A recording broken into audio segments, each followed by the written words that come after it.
Praise the Lord.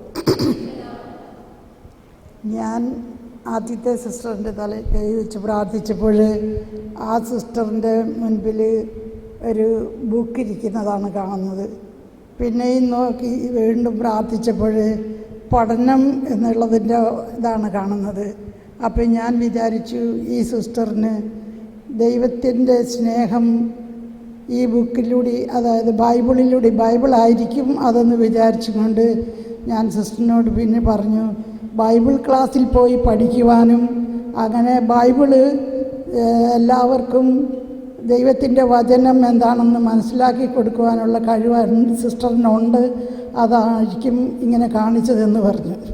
പിന്നെ രണ്ടാമത്തെ സിസ്റ്ററിൻ്റെ കൈ പ്രാർത്ഥിച്ചപ്പോഴും ആ സിസ്റ്ററും ബൈബിളാണ് ഞാൻ കാണുന്നത്. ആ സിസ്റ്ററിൻ്റെ കയ്യിലും ബൈബിൾ ഇരിക്കുന്നതാണ് കാണുന്നത്.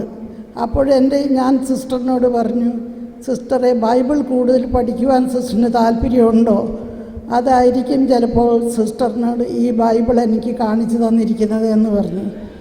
അതുപോലെ അപ്പോൾ സിസ്റ്റർ പറഞ്ഞു, എനിക്ക് ഒത്തിരി ഇഷ്ടമാണ് ബൈബിൾ വായിക്കാൻ, പ്രത്യേകിച്ച് ഇപ്പോഴ് ഈ സങ്കീർത്തനങ്ങളെല്ലാം വായിക്കാനും അത് കൂടുതലായിട്ട് മനസ്സിലാക്കാനുള്ള ആഗ്രഹമുണ്ടെന്ന് സിസ്റ്റർ പറഞ്ഞു.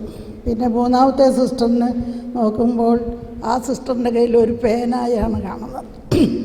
അപ്പോൾ ആ പേന ഞാൻ ചോദിച്ചു, അത് കഴിച്ച് സിസ്റ്ററിനോട് ചോദിച്ചു എന്തെങ്കിലും എഴുതുവാനായിട്ടുള്ള താല്പര്യമുണ്ടോ? അപ്പോൾ സിസ്റ്റർ പറഞ്ഞു, എനിക്ക് ബൈബിള് വായിക്കുമ്പോഴും മറ്റു വിശുദ്ധരുടെ ചരിത്രമൊക്കെ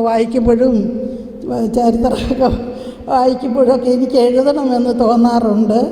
അപ്പോൾ ഞാൻ പറഞ്ഞു, ദൈവിക കാര്യങ്ങൾ ലേഖനങ്ങളിലൂടെയൊക്കെ എഴുതി മറ്റുള്ളവർക്ക് കൊടുത്താൽ ദൈവത്തിൻ്റെ അനുഗ്രഹം കൂടുതലായി കിട്ടും, അതുകൊണ്ട് പരിശുദ്ധാത്മാവിനോട് കൂടുതൽ പ്രാർത്ഥിക്കാൻ പറഞ്ഞു. അങ്ങനെ